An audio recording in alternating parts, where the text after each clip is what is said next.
Bom dia, igreja! A paz do Senhor! Leitura bíblica de hoje para darmos continuidade à nossa série de devocionais de Quem é Deus? Segundo episódio, Deus, o Deus Santo e Justo.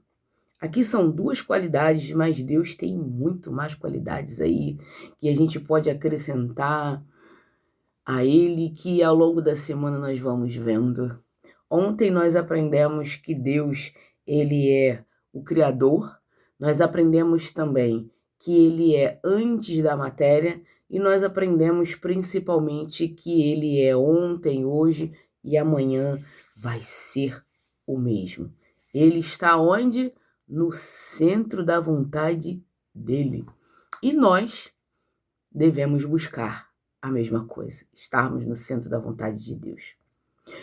Deus se revela como moral, perfeito e separado do mal. Sua santidade é a base da sua justiça, ou seja, Deus não coexiste com a maldade. A maldade está aqui, Deus está lá em outro lado. Ele está vendo e observando, não confunda. Mas ele quer que o ser humano não faça a maldade, entende? Deus, ele confia tanto na gente que ele não quer que nós façamos a maldade. Me leva a lembrar do devocional de domingo. Domingo, devocional não, no estudo da Bíblia de domingo, no EBD. O irmão está trazendo a mensagem de Jonas. E Jonas foi meio rebelde. Foi meio rebelde por quê? Porque os ninivitas só faziam besteira. Só besteira. E Deus chegou para Jonas e falou, olha só, vai lá e prega a minha mensagem para aquele povo. E Jonas ficou renitente, não queria. Não queria. E no pensamento de Jonas, se a gente for analisar e se aprofundar um pouco mais no estudo, né? Eu e meu esposo, a gente fica em casa às vezes conversando, né?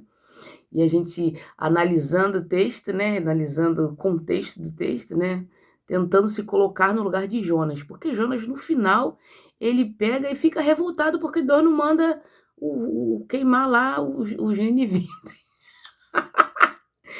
Deus manda Jonas falar para o povo que em 3 dias iria destruir aquele lugar lá, ou então em pouco tempo iria destruir lá aquele lugar, quantidade de tempo não me recordo, que ele iria em pouco tempo destruir aquele lugar lá. E quando Jonas sai, Deus fala assim, não vou destruir aquele povo não. Eles se arrependeram? Não vou destruir não. E isso é uma realidade para nossas vidas hoje. Se você se arrepender, o Senhor, ele te abençoa, ele te perdoa, ele te ajuda a sair desse buraco ao qual a gente se encaixa muitas das vezes. Tem buracos que são do nosso corpinho, a gente vai se encaixando e vai ficando preso ali. Mas Deus, ele é misericordioso para nos ajudar.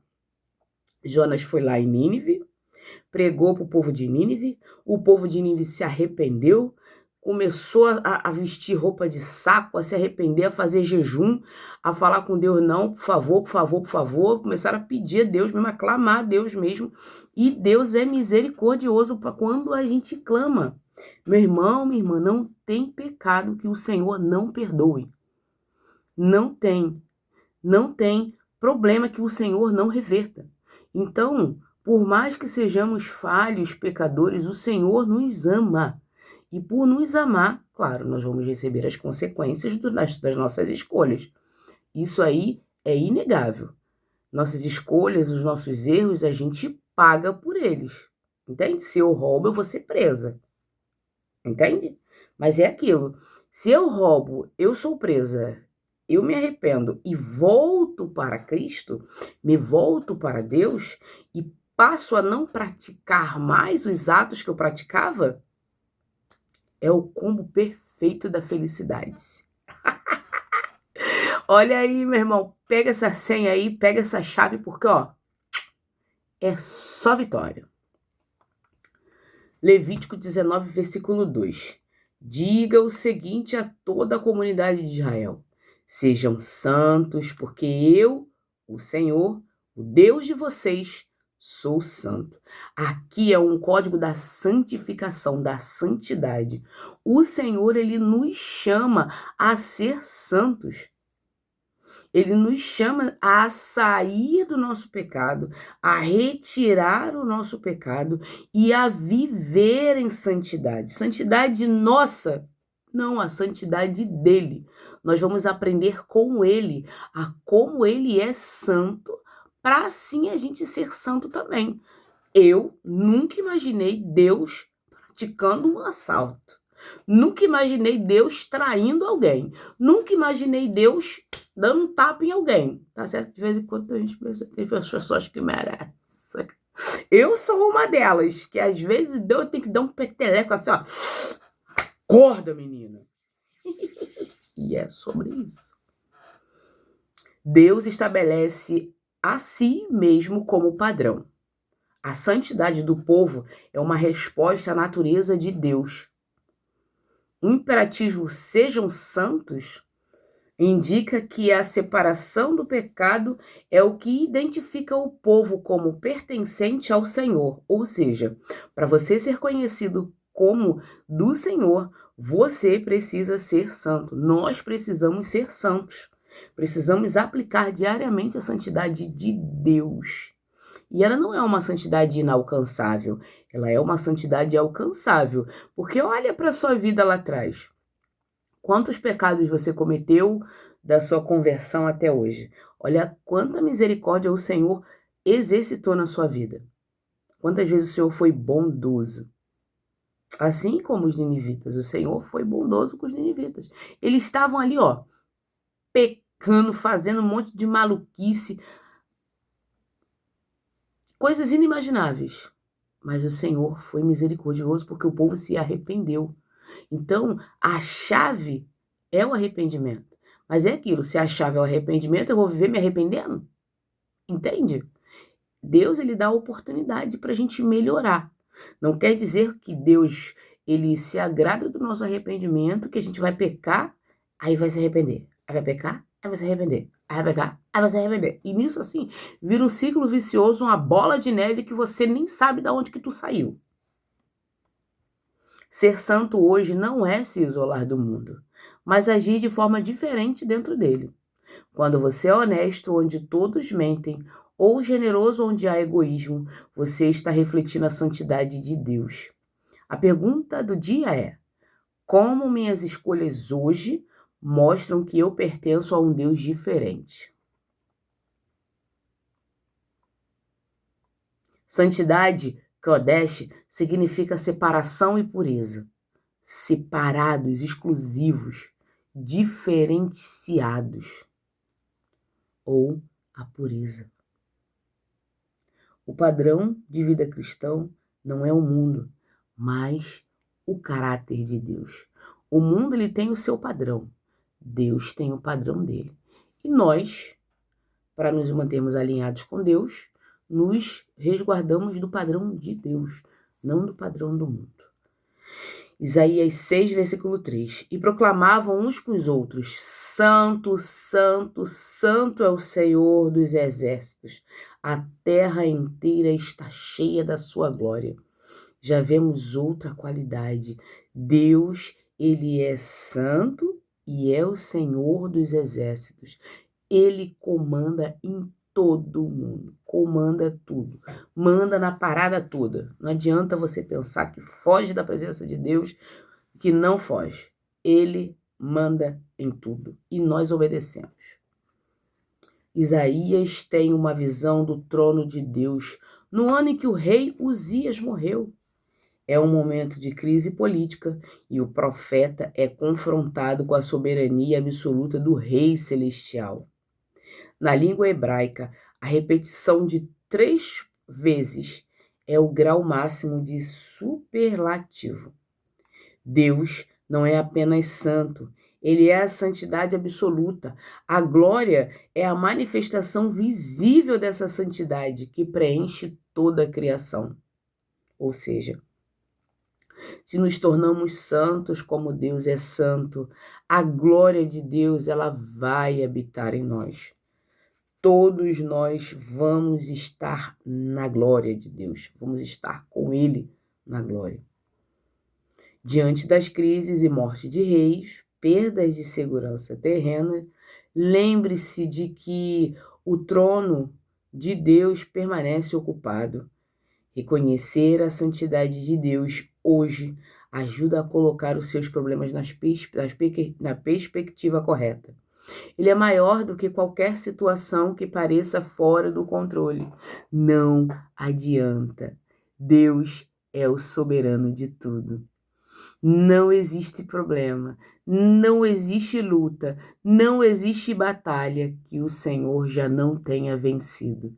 Ele venceu tudo, e principalmente a morte através de Cristo Jesus.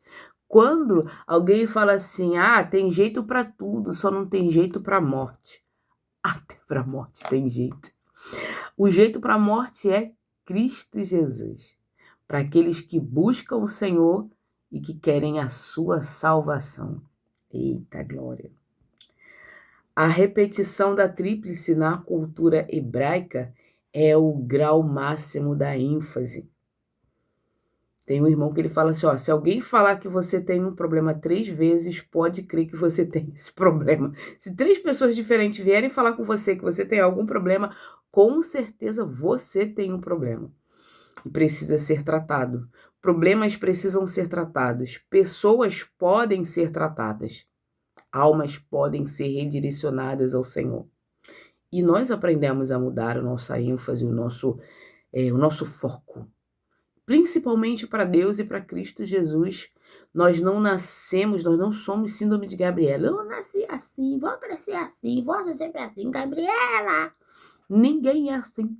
Ninguém. Todos nós podemos mudar e nos moldar de acordo com a vontade do Senhor. E é isso. Senão, vai ser igual o ratinho que tem café no bulho. Pá! Toma na cabeça. E é isso. Ou você se amolda ao padrão de Deus, ou desce.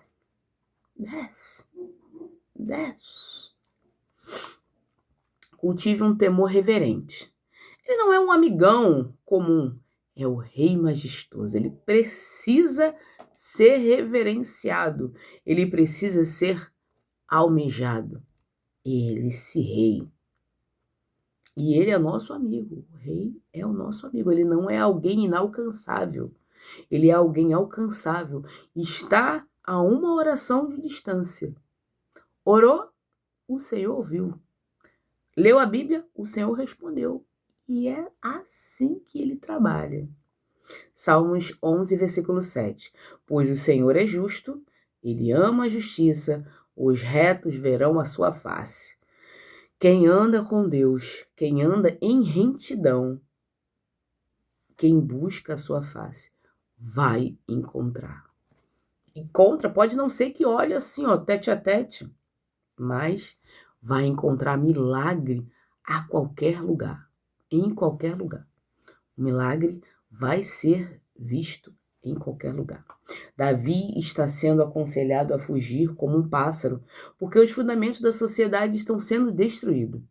Ele responde reafirmando sua confiança no Deus que observa tudo do seu santo templo.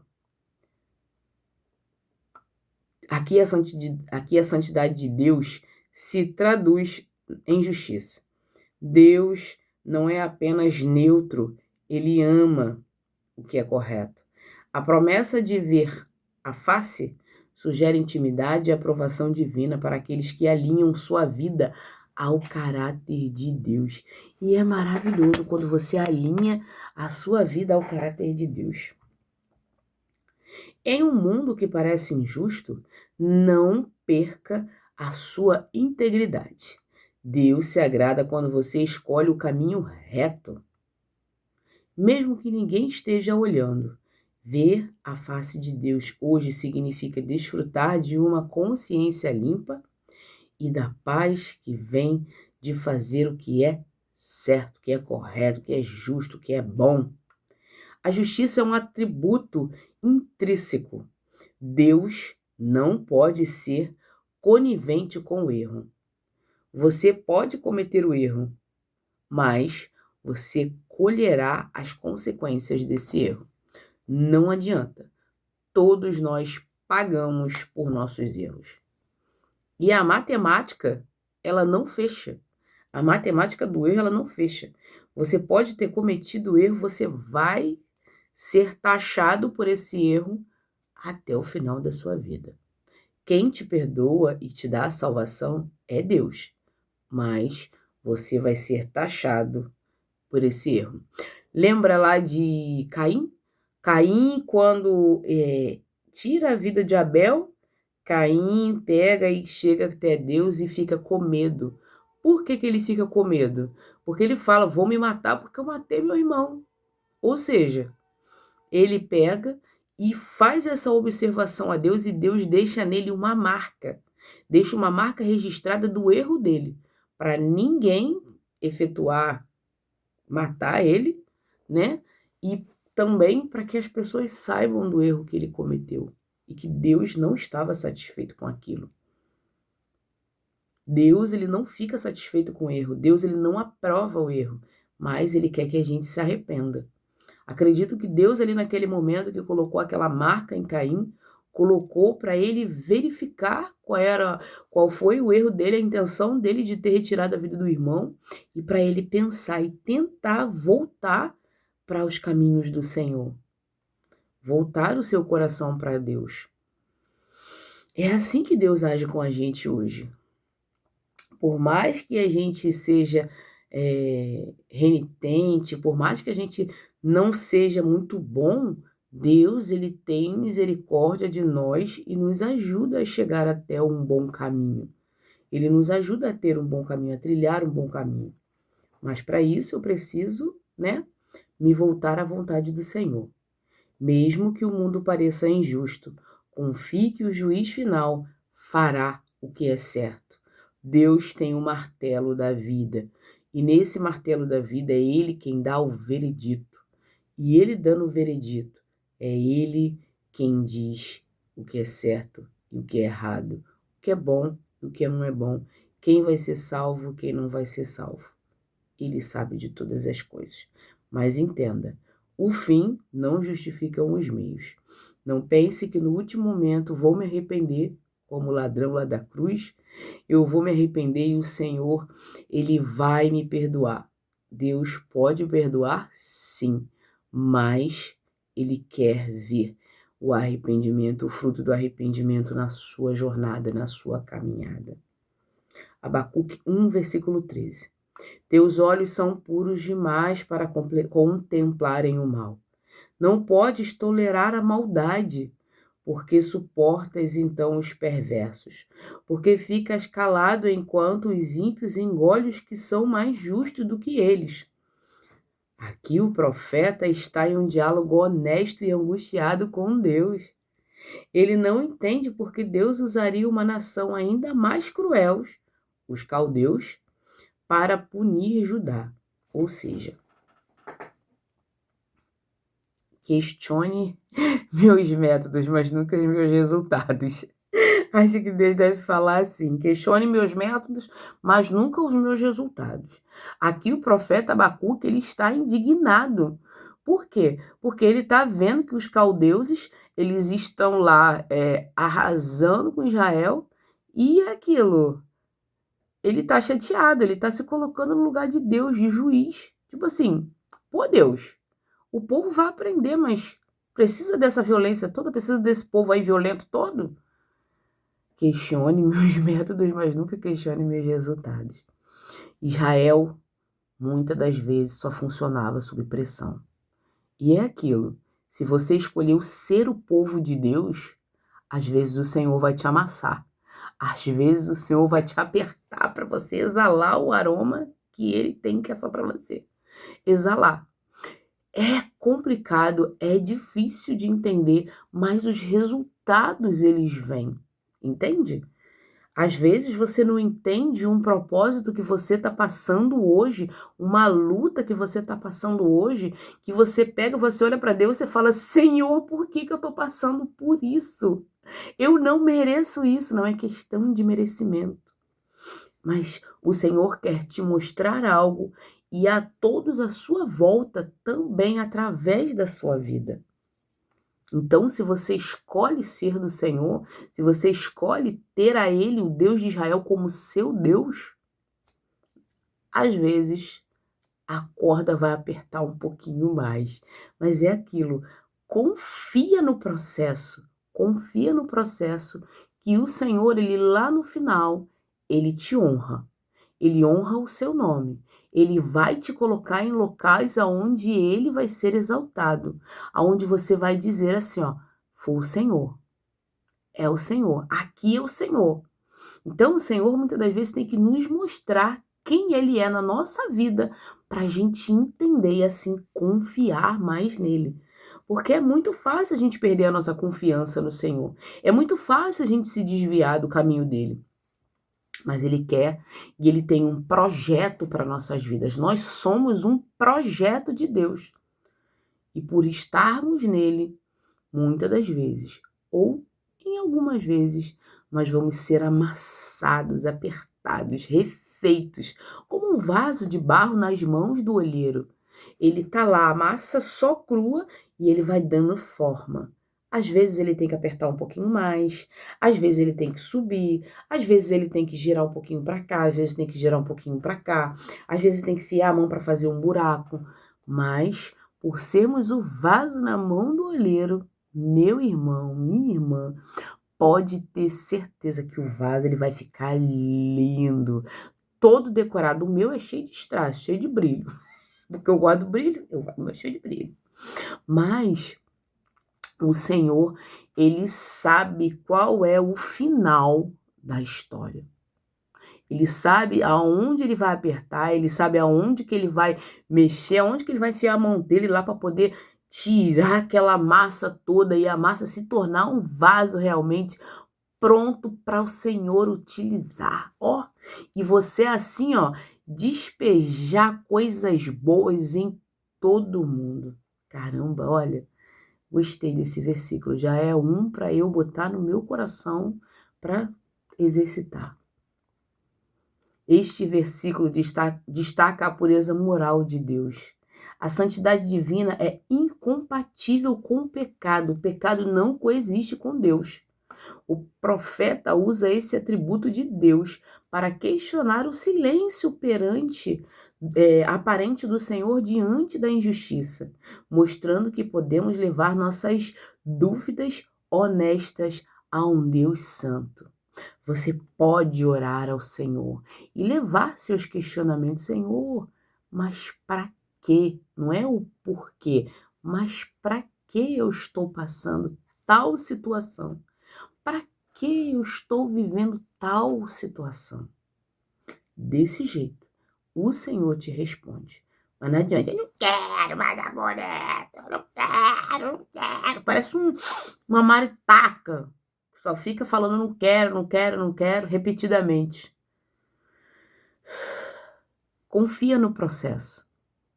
Confia no processo que o Senhor vai te abençoar. É só isso. Não há problema em questionar a Deus quando a vida parece não fazer sentido, desde que você reconheça quem Ele é e dê a sua devida autoridade. A pureza de Deus garante que no final o mal não terá sua última palavra. Descanse no fato de que Deus odeia a maldade ainda mais do que você odeia. E Ele agirá no tempo certo. Não se preocupe. O mal existe, o problema existe, o pecado existe. Mas Deus existe e Ele quer te ajudar a sair, tanto do mal quanto do pecado. E se você está passando por alguma maldade, pessoas que estão te colocando contra a parede, pessoas que estão te amassando, confia no Senhor. No momento certo, no momento devido, Ele te retira desse local. E se você permanecer aí, como Daniel na cova dos leões, os leões não chegaram até ele, não bocaram ele, não comeram ele vivo. na fornalha, como Sadraque, Mesaque e Abednego, entraram na fornalha que estava 100 vezes mais quente, e o fogo não consumiu. E o nome de Deus foi exaltado. Então pense, esse problema que você está passando, essa dificuldade que você está passando, entenda que é para a glória de Deus. E o nome dele vai ser exaltado através da sua vida. Não se preocupe, viva o processo. É difícil, mas viva. A natureza de Deus repele o pecado como a luz repele as trevas.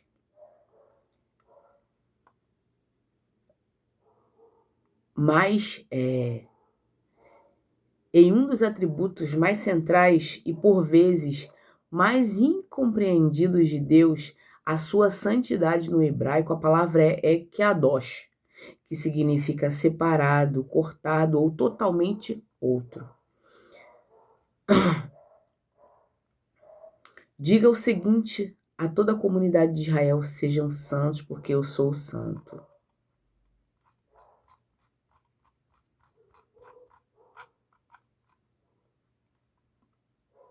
O resumo do dia 2, a santidade. Padrão Levítico 19:2. Deus é a referência de conduta, agir com ética e distinção.